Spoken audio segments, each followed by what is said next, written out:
Well, good evening and welcome once again to the Scouser and the Scot. And for the first time in this series, we're actually going transatlantic. Yep, he lives on the other side of Liverpool from me, and he's closer to America, so I'll let him introduce you. My big mate, the Scouser. So, as most people who know me will know that this is a bit of a special one for me. I am a massive Black Label fan. I'm a massive Dark Chapel fan. And I have got the pleasure to introduce Dario Lorina. How the hell are you, man? And welcome to the Yeah. Scouser and the Scot. No, that's awesome. Yeah, no, thank you guys for having me. Man, it's where do we start? First of all, let's talk about Dark Chapel because I'll be perfectly honest. Ever since this album came out, me and the wife have had this in the car on consistent play, non-stop for absolutely months. We absolutely love it. Um, how did this start? Like, you know what I mean? Where did Dark Chapel come from? Oh, that's so awesome that, yeah, no, I mean, so, I've been touring with Black Label for the past 10, I guess 11, almost 11 years. But I was always working on music. I had like a couple instrumental albums that I had done, and it just felt like a natural progression because I've always been singing, but I was just focused on guitar playing at that time. So as my writing continued, it was just like, well, I have this music. Let me just throw some vocals on there. So it kind of built like that, and I just had a bunch of demos. Um, and then I had this vision for a band like Dark Chapel, and then Dark Chapel came to life, and some of these songs I had had for a while, and then some of them I wrote, brand new to finish the rest of the Spirit in the Glass album. But yeah, no, I've been psyched in the whole thing. So It's absolutely amazing. Like, because one of the things that I noticed that another one of my favorite bands is Alice in Chains, and there's a lot of harmonized vocals, which is absolutely like, it really pulls it all together. Um, Obviously, you've got to find the right people to do that. How hard was it to find a voice, especially when you're doing it live, that matches the sound that you're going for? yeah, Mike Gunn, who I have playing bass with me, he's harmonizing with me live, and yeah, I've been loving how that sounds. On the record, I just harmonized, my voice to my voice, because I love that sound of kind of creating an interesting melody, and then you're layering another melody with it. So yeah, I love that. So, I mean, where did the name Dark? Oh, go on, John. After you went, yeah. sorry. So about 6 weeks ago, Dario, Ian and I went away over to North Wales, and we're wives, and yeah, we hit the alcohol hard. And then all of a sudden, Ian said to me, "Oh, I've got this band I want you to listen to." So he put your album on Spotify, and I was listening to it, and I was like, "Yeah, I totally get why you love this band with the riffs and everything like that." I'm more a kind of melodic guy, so I love your melodic tracks. Try to think the one with the piano in it. It's just stunningly good. Yeah. Dead Um, weight. yeah, yeah, absolutely beautiful. And the first two or three tracks I kind of listened and I was like, yeah, it's cool, but I didn't quite get a feel for it. And then in the middle with Glass Heart and Court Flower or something, there were quite a few others. And then it was like it built and it built and it built, and I loved it. And then I come back to the first tracks again. I went, it makes sense to me now. And I think it's a stunning album as well. So you've got a deluxe version coming out in October, I believe, with two extra tracks. So are they going to Yep. be riffy like Ian likes, or are they going to be more melodic like I'm more likely to like? You know, I'm going to leave that as a surprise because they're two of my favorite songs, I should say. Um, but then again, I don't know. That's hard to say because I love Dead Weight, and there's a lot of songs that I could say are my favorite on that album. But these are really unique, and I really love the direction that they went. I wrote these specifically to be deluxe songs, so they weren't anything that was like left over from recording sessions for the album or whatever. These were, when we talked about doing the deluxe edition, I was like, okay, well, I got, 3 or 4 weeks or whatever to put these together. So these were written specifically for that. That's Yeah, mint. it's cool. Can't wait to hear them. Yeah, So there's a mix of everything. There's a heavy and then there's melodic. So love yeah, that, man. Love that. I play a little bit of guitar, quite a bit, to be honest, all the time. Like, and Bullet in Our Chamber has got one of my favorite solos in it. I've got to ask you this, man. What's your favorite solo you like playing live and when you played on the album? Yeah, for Dark Chapel, I mean, I love playing the Afterglow solo, um, and then Yeah, maybe like the Gravestone's Humanity solo. yeah. Those are two of my favorite live solos. And yeah, I love Bullet Not Chamber because I think it kind of goes in a completely different direction, song vibe wise from the album, but it all kind of ties in. So yeah. Yeah, well, I mean, John, that's what I loved about it as well. There was a lot of diversity in it, which I love. Which and that Bullet in the Chamber is one of my favorite as well. It's the one song that Ian and I both totally agreed on, that we both loved it. So it's really cool that. So how did you pick? How did you go picking the singles from the album that you released and the videos to go with? So did you pick the single for the song and then the video, or was it an idea where you thought we can come up with a great storyline for a video which will help sell the song. How do you go about that, Dario? Yeah, that can definitely be a challenge. Glass Heart was tough song to pick, like being the first single, but I just there was something about it that captured me, like when we were recording it, and it just kind of had this as we were recording it and the song like coming to life. We were joking like, oh man, this is like a movie soundtrack, or it could be like the soundtrack to a 007 movie. So it was kind of a special thing that kind of stuck. And then the video is just something that we had, like it was a performance video. So we didn't have much of a story in the video. But like Hollow Smile and Corpse Flower, the songs that followed it, definitely we put a lot of thought into what the video would kind of capture. So yeah, and then Dead Weight was definitely we put a lot of time. So I did all these videos except for the first one, except for Glass Heart, which was separate. But Hollow Smile, Corpse Flower, and Dead Weight I did with Justin Reich, who's done a lot of the Black Label videos, and he's awesome. So we would just throw ideas back and forth and kind of follow his lead on what he's envisioning from the other side of the camera. So yeah, I loved how they all came out. I've got to ask this. Was Justin involved in some of the Black Label videos you said? Oh Uh, yeah, yeah, how he's much yeah. fun is doing those videos with Zach? Because Oh, as much as you can imagine. Yeah, it's awesome. It's a great time. the last one with the sumo suits, which just Oh, it had was me in hysterical. tears, mate. It was demolition from WWE. I'm hoping it was, but it was, No, I mean, we were in those suits all day long, so that was the funny part. Just like in between, you're talking to each other, and you're in this massive blow up suit, and then you're trying to sit down, and you're laying. You don't want to pup the suit, so yeah, it was a great day. that's quality. I've got to ask this. Obviously, you're going on tour with Zach Sabbath, and you're opening up for Corrosion of Conformity in Vegas next month, which I'm gutted that I'm missing. Um, is the time for you to write the second album? Is it in the progress for Dark Chapel? Are we, for all of us fans, Black Label, Dark Chapel fans, are we likely to see a second album?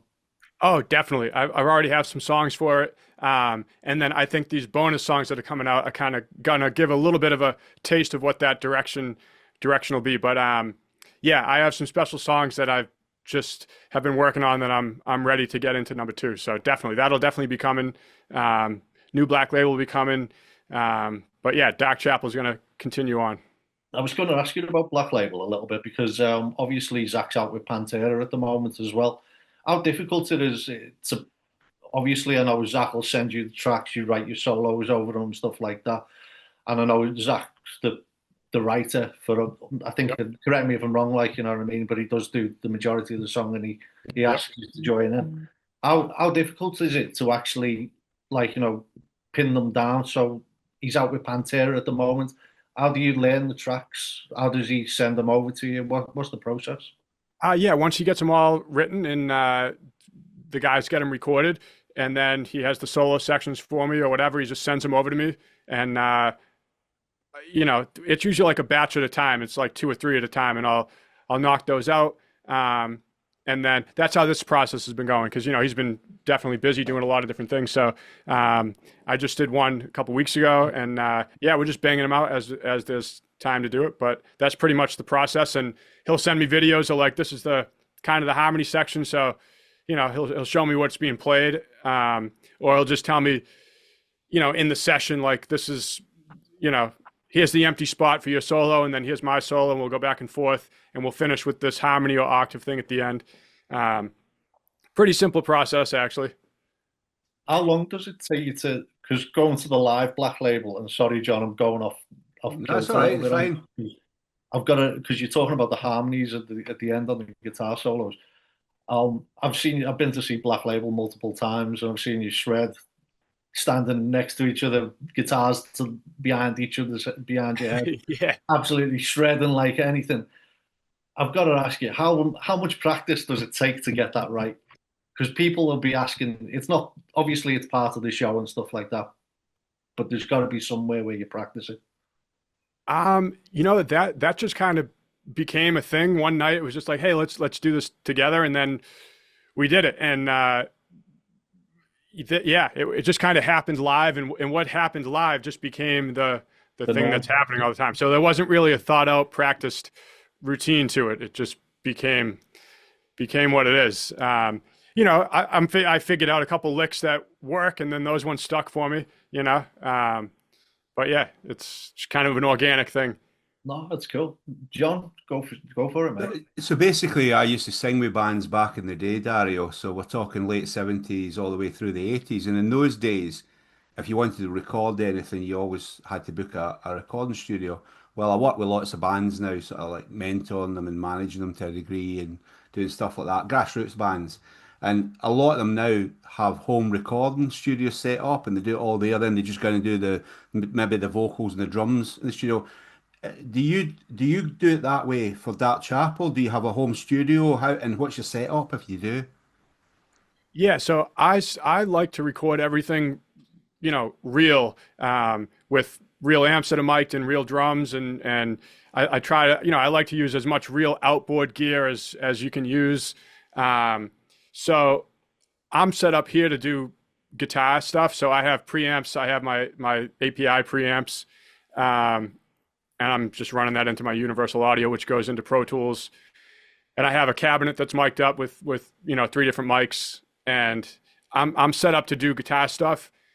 So for Dark Chapel, like we went in and we recorded drums in a studio, and then we recorded bass, with the 810 mic'd up. And then I came back here and did guitar stuff right here.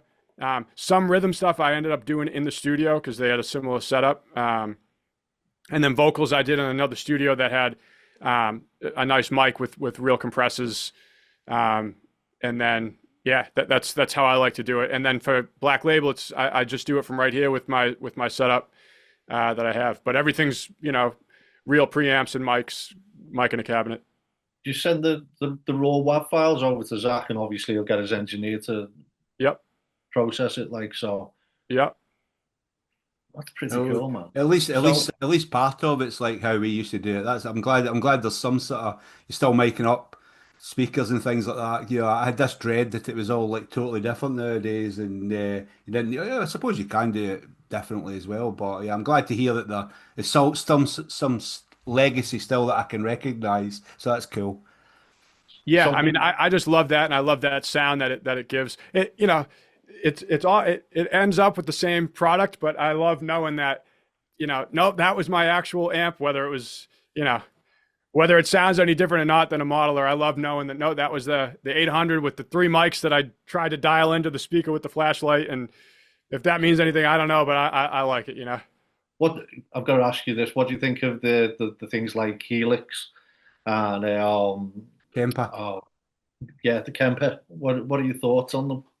Yeah, I mean they're all cool. They sound, they sometimes you close your eyes, you're like, man, this sounds amazing. But I just, for me, I love playing the real stuff. Don't blame it. Don't blame it. Obviously, you was involved in Zach's guitar tutorial, Berserker Guitar Camp, and you've also do lessons yourself through Deaf. Oh, apologies, Deaf Grip. Academy, yeah. Thank you. Yep. If a guitarist is stuck in as you'll know this, the pentatonic boxes, and he can't get the speed right, what advice would you give him? So if you want to expand outside of pentatonic, um, I like to look at the pentatonic. That's like your home base, and then if there's any notes around there, I call them like color notes. Like if you have the blues note in its normal spot, like part of the blues scale, but if you can see that in another spot that's just like outside of the box that is the pentatonic, if you're going for that bluesy rock sound, then that would be like a place to start. But then you would want to get your mode, like the mode that sits with your first position pentatonic, which would be like your Aeolian, your minor scale. Um, your pentatonic is still your home base in that, but then expanding into those notes are just notes that are just sitting outside of that pentatonic box. So then it becomes all one. Then you have the Aeolian and your pentatonic and the blues scale. You have all these notes to be grabbing in that first position. Um, that would be like the place to start. And then learning your licks that you have within your first position, like your go-to patterns and licks that you can run through that. And then, of course, you'd want to learn all your mode positions and coincide all those with your pentatonic positions, which ones sit with which each one, because they kind of just sit on top of each other. And then, yeah, you want to be learning solos that are using these notes so you can kind of get an idea of like maps and routing that are using the sounds that you want to use. You want to be, if you want to get comfortable in one key. So like I always start with A minor because it's central of the neck kind of. And then speed, that's just if you have a lick or a run or an alternate picking pattern or a grouping of notes, you want to be putting that to a metronome to kind of help, grow your dexterity in one hand and your syncopation of the two hands. And you want to just, lift that up over time. And that's just like a tool. You also want to be playing along to solos that you like solos in songs that you like. My big thing is like you try to play it front to back, even if it's not perfect. You just want to get through it because those little parts that you might get hung up on, every time you go through, it's going to get smoother and smoother. And it's those little like transition things that can be the challenge at times, going from one lick to another or one part of the neck to the other part of the neck. But just running through that over and over, just that's kind of what you want to be doing. No, that's cool, man. That's cool. John? Yeah, so as I said to you before, Dario, I'm kind of involved at the grassroots level. So I just thought, never having been in the States, so I've no idea. So I just thought I'd ask you, I mean, I know you're a very busy man, but do you ever get the chance to go out and see sort of unsigned bands in Vegas? And is there a grassroots scene in Vegas that you're aware of, and how's it going? Yeah, there's definitely a scene of bands that I hear. Um, and Vegas has really grown as far as music scene wise. There's a lot of cool venues that are bringing in, um, as you say, like a grassroots kind of touring bands. Um, of course, you have. I just saw Pantera with Amon Amarth last week here in Vegas, so that's awesome. It was a killer show, and yeah, but there's a ton of bands that are here in Vegas. So obviously, like as I've already said, I play guitar and stuff like that, and I'm a massive Wild Audio fan. I've got two myself. I've managed to get hold of two. One was at the Zach Sabbath 50th anniversary, which is Nice. Zach played on, like you know what I mean. So that's me pride and joy, which is sat right next to me at the moment. The other one is just the Wild Audio Barbarian, which I've loved for absolutely since day one. When is your guitar coming out? Your Wild Audio custom design that I can add to my collection. Yeah, working on it, working on it. Right now, I get the straps. I don't know if I can get the camera back in the same spot, but there's some wild audios back there. You have got one which I've got to ask, which is a lovely piece of. It's a V, which is looks like it's got the Black Label logo just above the pickup, Yeah, and it's got the. It's is it trees or veins or something? yeah, I'll grab it actually. Oh mate, that'd be ace. Yeah, I don't know what you can see on the camera, but Yeah, that's the one I've seen many a time. Like you know what I mean. That is a lovely piece of art. yeah. So Zach actually had this painted for me, and he gave it to me as a gift. But this thing in the middle is this was a logo that I had made. It was on the center insert of one of my instrumental albums, the Death Grip Tribulations album. But that was the logo that was on the insert. and then that's the Black Label Scully, and it's in like this, Norse black metal forest. I was really into black metal history for a long time. I was reading all these black metal books on the bus, and this was the black metal V that he had made for me. So it's That's a awesome. I love it. beautiful guitar, mate. It is really beautiful.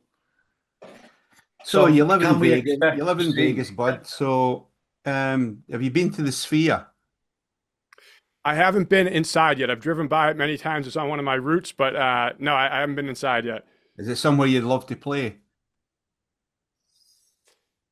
In Vegas or Yeah, Yeah, playing the Sphere. the That's what Sphere. Would you like? we'd Would you love love to to play the know. Sphere? oh yeah, it'd be awesome. Just seeing videos of like the Eagles and stuff that's gone on in there, it looks amazing. What a experience that would be. I think the sound quality, obviously, I know they have everything in there, and you'd have the show. I think we just need to convince Zach to get a residency in there for a couple of weeks, maybe. Oh, it would be awesome. Yeah, I'm sure Couple it of sounds weeks while great, you're man. there, Ian. Yeah, that'd be Yeah, awesome. totally. So I've got to ask this. I'm a Raiders fan. I'm a Golden Knights fan. You're from Boston. Do you watch the footy? Do you watch the hockey? Are you a Boston fan or a Vegas fan? Definitely hockey is would be my sport. I watch more like boxing and UFC.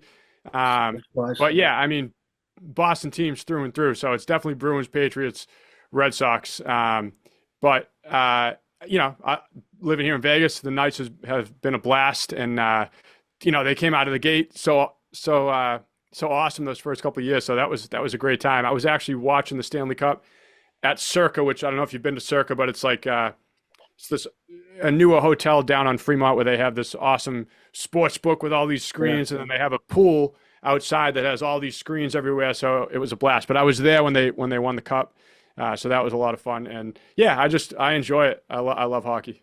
Yeah, I'm off to see the Golden Knights opening game. So Oh, you see nice. them. Yeah, so I'm looking forward to it. Like no, next week or the week after it is. Yeah. So Now I'm realizing that you have a Knights jersey on. I can see the bottom of the. Yeah, nice. Yeah, I yeah, wouldn't know anything about ice hockey. I like gridiron. I like American football. But unfortunately for me, I'm a Washington fan for back in the 80s. So Capitals. yeah, no, the in the American Nando's. football. So the Oh, Commanders. football. Okay, yeah. Yeah, so so I don't have a lot to talk about really. So Yeah, one Not, last not thing since the before you 80s. scoot on, because you said you're a UFC fan. yeah. Tom Aspinall or John Jones, who would have won? Isn't that a hard question? I mean, you want to say Tom Jones, Tom John Jones, I'd be a Jones. bit worried. Yeah, yeah. You want to say John Jones just because you know of his track record, but Aspinall's nobody to play with. So who knows? It would have been a great fight. Do you think it'll happen?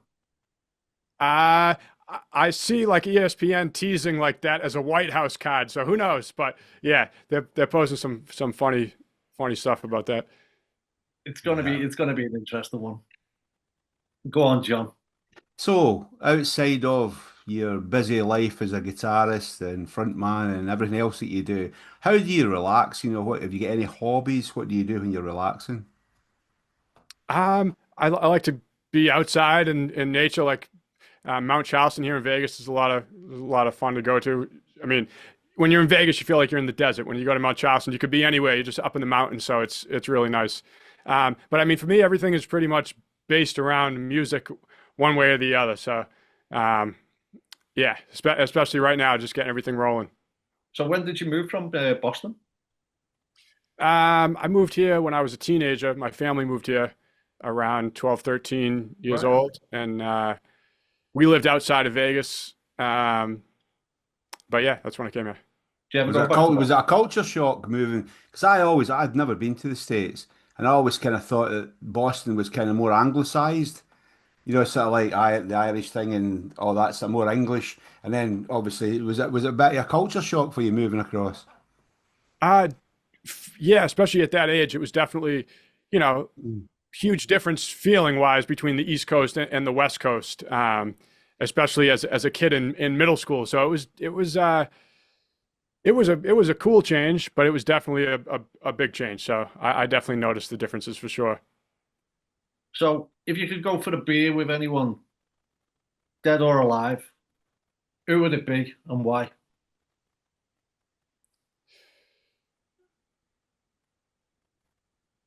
Um, He does this, Dario. Give yourself time, mate, because he's a swine. yeah, He does this to everybody we interview. Wait till you hear the next bit if you think this one's difficult. yeah. No, they had answers if you want to try to think about it. Um, I don't know. Maybe if I could get Jimi Hendrix and Van Halen in one room at the same time, just at the bar, just hanging out, that would be kind of cool.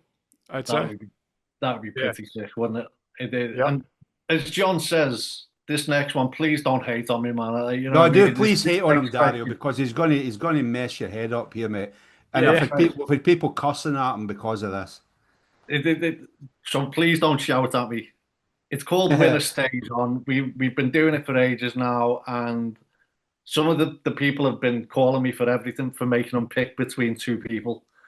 So I really apologize, but let's start with it.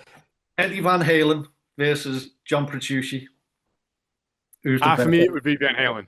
Van Halen.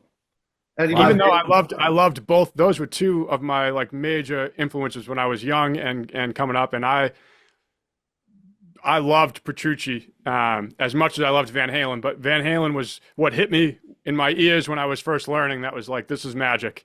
So, so Van Halen, Paul Gilbert, As much as I love both of them because I love Paul, I would still go Van Halen. Randy Rhoads, I know it's coming. Same for me. I Van Halen. love both. Van Halen was my number one, so I'd still go with him. Another massive Van Halen fan, Dimebag Darrell. Oh yeah, which you can definitely hear Yeah. in a lot of his playing. And yeah, no, Van Halen he was the man. Nuno. So are you asking to pick between, or Yeah, please, man. I mean, Nuno's phenomenal. Oh, He is a great guitar player. For me, I'd still pick if you put him, two on the table. I'm still going Van Halen. please don't shout at me for this one. This is the killer one You coming, know what's Dario. coming already, don't you? Father Zach versus Van Halen. Ah man, um, I think it would be a draw. In the ring, I think it'd be a draw. That's a good answer. It'd be a no contest actually, and it probably would have got announced before round one. It's just no contest. All right, so I'm going to throw one in there just because you mentioned him. The no contest are either of those two against Jimi Hendrix. um, Wow.